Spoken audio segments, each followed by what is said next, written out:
ஆயிரக்கணக்கில் மனித எலும்புகளும் மண்டை ஓடுகளும் இருக்கிறத பார்த்தா உங்க ரியாக்ஷன் என்னவா இருக்கும்?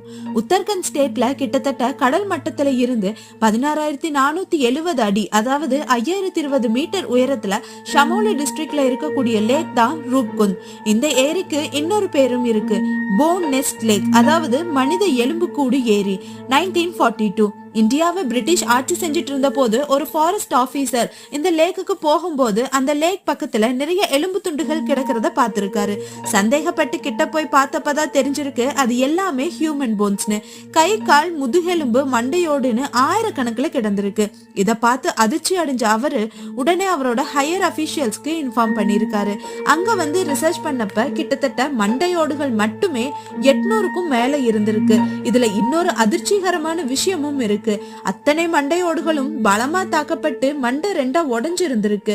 ஆரம்பத்துல இத பார்த்த British India officials second world war அப்ப வந்த ஜாப்பனீஸ் வீரர்கள் பனி புயல்ல சிக்கி இறந்திருக்கலாம்னு நினைச்சாங்க.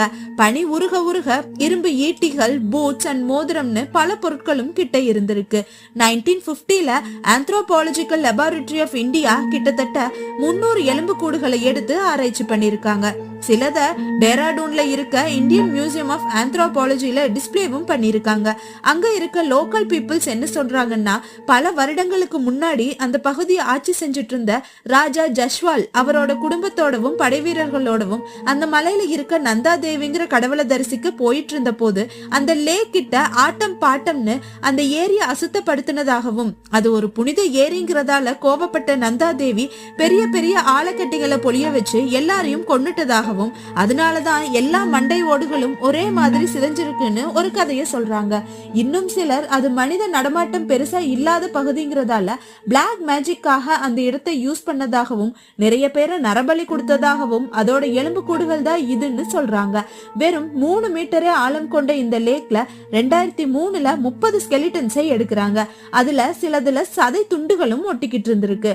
பின்னாடி அந்த எலும்பு கூடுகளை கார்பன் டேட்டிங் பண்ணி பார்த்தப்பதான் இது வரைக்கும் இருந்த தியரி, ஸ்டோரிஸ், அசம்ஷன் எல்லாம் உடையிற மாதிரி ஒரு விஷயத்த கண்டுபிடிக்கிறாங்க. அது என்னன்னா, இந்த எலும்பு கூடுகள் எல்லாமே ஒரே பீரியடு சேர்ந்ததே கிடையாது.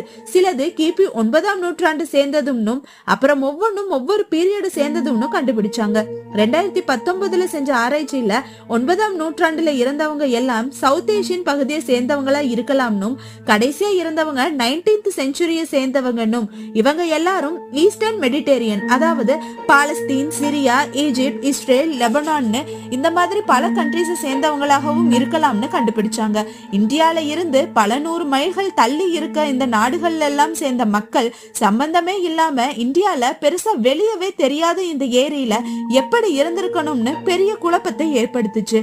இந்த விஷயங்கள் எல்லாம் வெளியே வந்ததுக்கு அப்புறம் பலரும் இந்த ஏரியாவை விசிட் பண்ண ஆரம்பிச்சாங்க. கவர்மெண்ட் இந்த லேக்குக்கு சரியான ப்ரொடெக்ஷன் கொடுக்காததால அங்க வந்த ட்ரெக்கர்ஸ், டூரிஸ்ட் நிறைய எலும்புகளை எடுத்துட்டு போகவும் ஆரம்பிச்சுட்டாங்க.